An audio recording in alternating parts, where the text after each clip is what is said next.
David here with Figboot on Pens. Today I am remote at the DC Pen Show.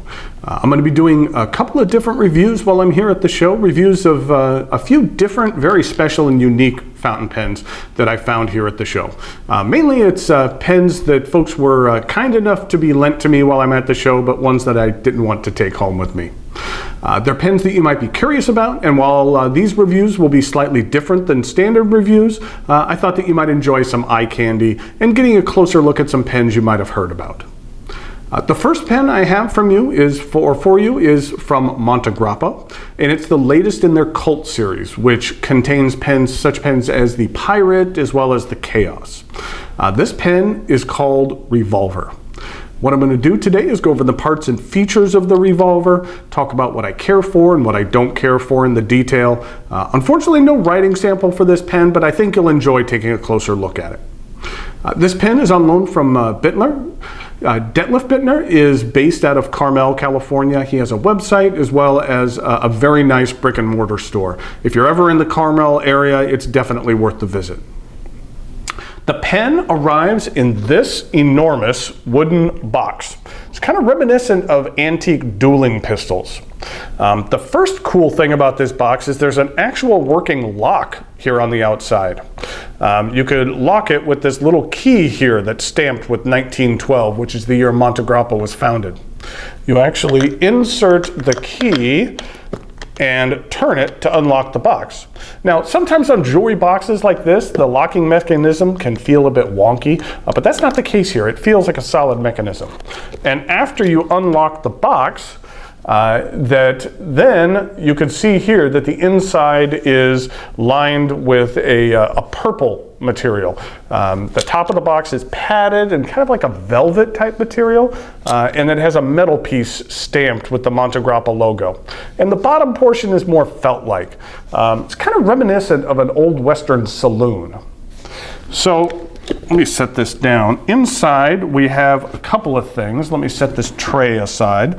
There is a little drawer here, and inside are two bottles of ink. There is a red ink as well as a black ink.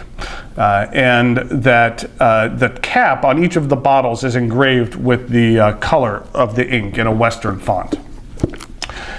There is a large pen pouch which matches the purple interior of the box.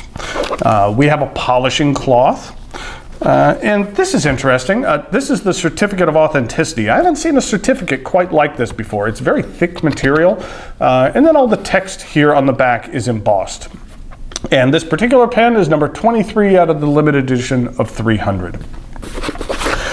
There is a large manual / use and care guide. Then there is a little pouch which that I'll explain the use of in a little bit. Let me set this aside. The pen itself sits in this tray and contains an outline of a revolver around the pen, as well as an extra piece of equipment that I'll get to here in a little bit. To begin with, I will say that I'm not a gun person. I don't own any guns, and I am not the target market for this pen. So in this review, I'm not advocating guns, but I don't feel that that prohibits me from kind of appreciating the craftsmanship and the intricacy and the wondrous mechanisms of the pen. It is a fascinating pen. So let's take a look at it. This is the Montegrappa Revolver. This is what Montegrappa describes as an outsized pen, which would be larger than an oversized pen. And I feel that that is an apt description. This pen is very large and very heavy. It's made with a burnished stainless steel. And then let's start by taking a look at the cap. The end of the cap is painted gold. It's not actual gold or gold plated, I believe, but it is the shape of the tip of a bullet. Which then transitions into two circular grooves. Then we have the clip. It is adorned with three round pieces which also serve to affix the clip to the cap. The clip itself is rather stiff and I would say mainly ornamental. It is functional, but having this curved piece at the end is nice, but it's so large that it's not like you're going to be putting this pen in a pocket or a shirt or something like that. It would really only be used while putting it in some sort of accommodating pouch. The cap is straight, and then we have the main feature of the pen. On one side of the barrel, it is adorned with ornately engraved metal. This metalwork looks very nice. I think it looks very sharp. And then here on the other side, we have an old style gun cylinder. If you spin it, you can actually hear the ratcheting noise. But it actually operates like the cylinder on an actual pistol.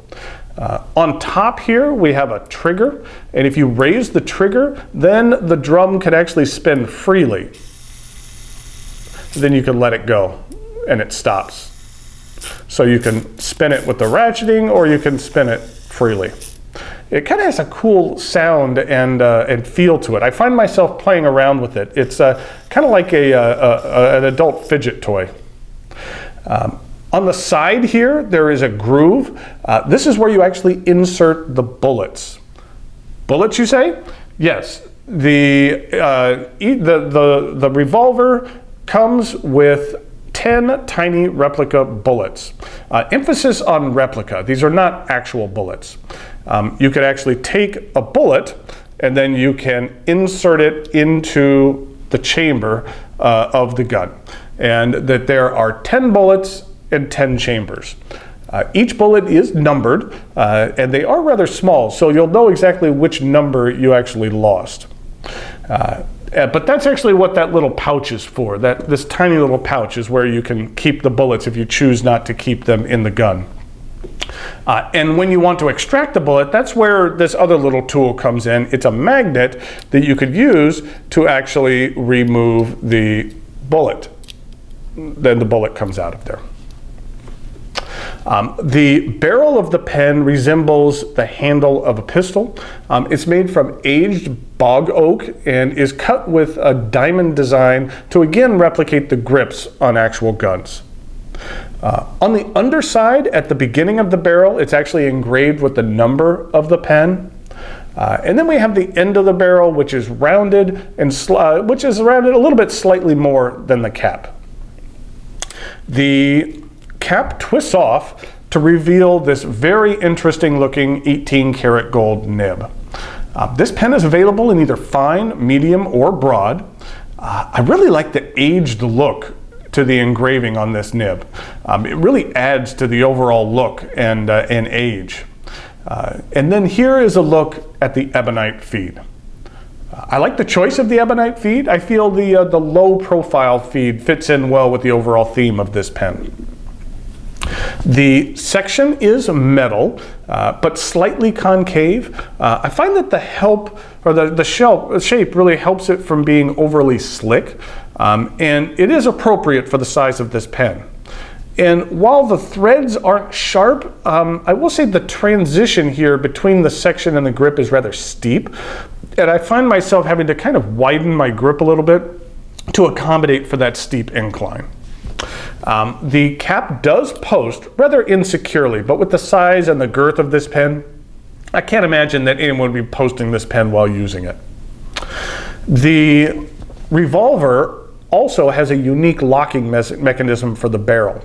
What you do is you actually twist the barrel and that it moves a little bit, and then you can remove the barrel, exposing another novelty of this pen, which is a very unique filling system. It's called the power push mechanism, which acts like an automatic piston.